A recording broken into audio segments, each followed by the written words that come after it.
Good afternoon, the car sales guru here. My God, I'm a good-looking bloke today. I think I had a shave for a change. Um, Today I want to talk about. I've posted 18 videos under Car Sales Guru, and it's amazing from the amount of different responses I've had. And as I'm reasonably well known in the trade, they've got my phone numbers. I've had a few threats. I've had one guy saying he's going to contact my previous organisation to try and cause me hassles, and I find it quite humorous because people that take offence to anything I've said are obviously people that aren't doing the right thing, because I don't make any references to anyone in this, and I don't make any references to a particular deal or a particular franchise or anything. It's just from my years of experience and wealth of knowledge, and also being part of the process, the positive process and also the negative process to try and sell a car, because it's a cutthroat industry. What I'd like to bring up today is I've had a few jobs in my time in the car industry. I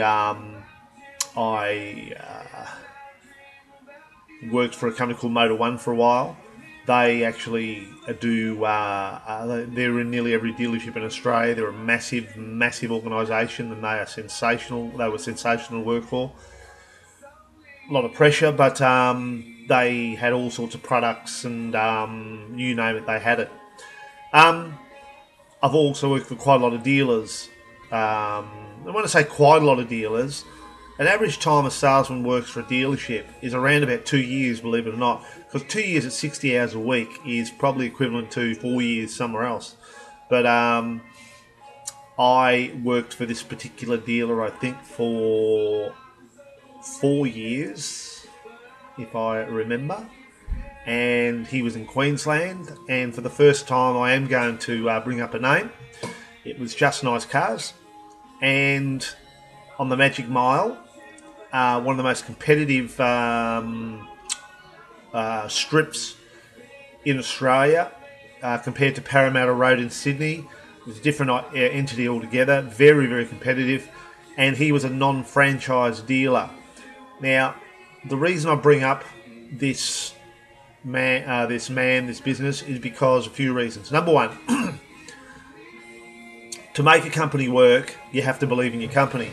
And at the time, even though he's changed, I've noticed he's changed his format now. At the time, he was up against 32 other dealers, and they were imitating, and he was innovating. And he'd come up with a 5-year warranty, and then they'd come up with a 5-year warranty. Then he was very, very good. So he had such a passion for cars that we sold all these standard Amigas and VZ Commodores, but with special body kits on them. He got body kits from Melbourne, wheels and so forth. And, I won't tell you his second name, but his first name is Martin. He was a dealer principal, and he actually taught me a truckload. He says that I taught him some stuff, but I'd like to know what. He was...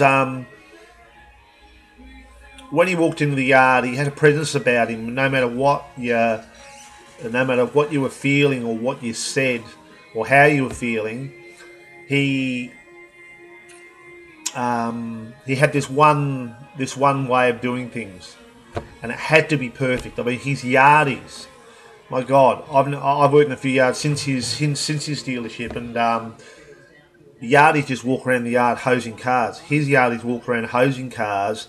And if he saw a mark on the car, he would drill holes through them. So they went around and not just chamoised them, they chamois dried individual cars, inside and out. So the car was presented absolutely unbelievable. And now I think that was one of the main parts of the success. The other part was, it was a family-run business. Behind the scenes, there was Toni, his wife, with an I, Toni with an I. And I owe a lot to her, because she tried to get me on the path of, I sort of went down an area of, when I split up from my partner, went down an area of typical stupidity-ness. Gee, it's bloody hard to say. But I went down, I lost my licence. I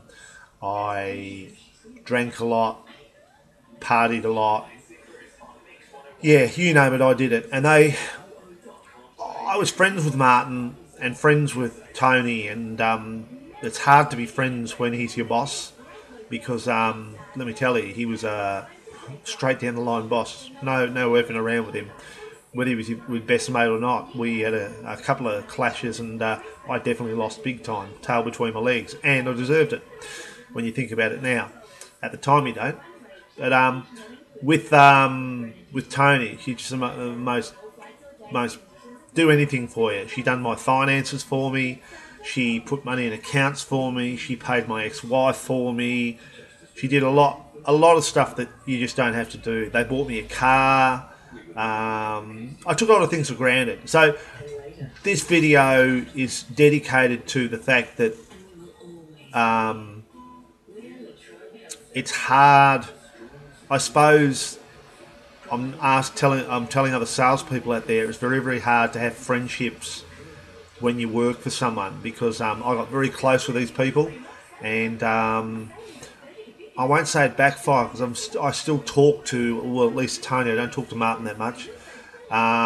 They've got a son now who's called Drift Kid, and he's going to be probably the world champion drifter one day, and good on him. And the whole family, I'm not sure about the youngest, but the whole family are car orientated. They've got a friend they've had for many, many years, Brian, who is an extremely good salesperson, very, very dedicated, put up a lot of stuff that I would never put up with, but he is a good friend of Martin's too. We had our ups and downs, but extremely good salesperson. So I think the secret to that success of that business is consistency creates credibility. They have changed their stock now because of the way the market is. But if I was in Queensland tomorrow, I'd go back and work there. And it's very rare that someone in the car trade would say that, because once you leave a dealership, once you leave the ship, you never go back to the ship. And in this case, I'd go back there tomorrow if I could. I've got to get a little bit better, and moving interstate is a look. It's a lot harder than said, It's but I'm gonna do it. I've got to get back to Queensland. I love the place. But that particular dealership, they used to have beautiful, beautiful car. I couldn't wait for the kit cars to come back. The Yardies had pride. Everyone had pride. And the dealership was an old yellow. The buildings were falling down around you. An old yellow building. I'm surprised none of us got killed in the damn thing. And Martin was an expert in a negotiation with, he saved tyres, and he could match this up with that, and grills up with this, and I learnt a lot. So when I do thank Martin personally, because when I went to my big yard in Cranbourne, which they don't really know too much about, I ran a yard that was doing 120 cars a month. I imitated. I did body kits. I did 8 supercars, as we call them, and found grills and special spoilers and special wheels, 22-inch wheels, illegal wheels, the cars, and said they were for display purposes only and so forth. Known for well, the customer put them straight back on as soon as they left. I was going to have the 5-year warranty, but Burr and Holden were against that. But I found that a very, very good selling tool when I was at Just Nice Cars. But look, the reason that business has succeeded, and I think it's been around for 15 years now, and it's gone through some tough times because recession, people go and bust all around them, is because consistency creates credibility, and that's what that business is all about. So to Martin, Toni, Brian, and obviously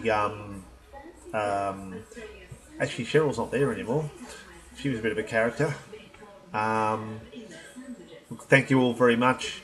I hope to see you all soon. And I had to put you on here because if dealers are thinking that I'm all about negativity in dealerships, well, no.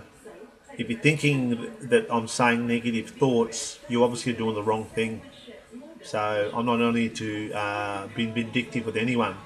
I'm just on here to tell you how it is, how I feel, and to get the best deal for the customer, and also get the best gross for the dealership, because at the end of the day, you are allowed to make money.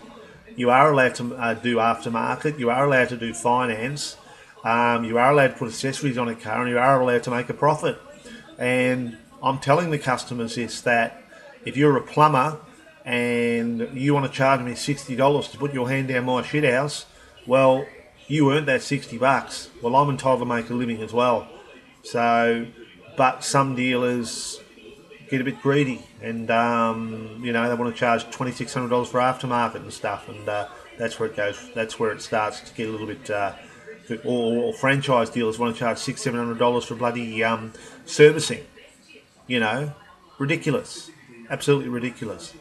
You know, we're not in the Stone Ages. People can get on the internet and see how much a service is. People can get on the internet and see how much a bloody car is. They can get the car valued on the. They can buy a car on the internet, for God's sake. Don't need to talk to us. Who the hell needs us?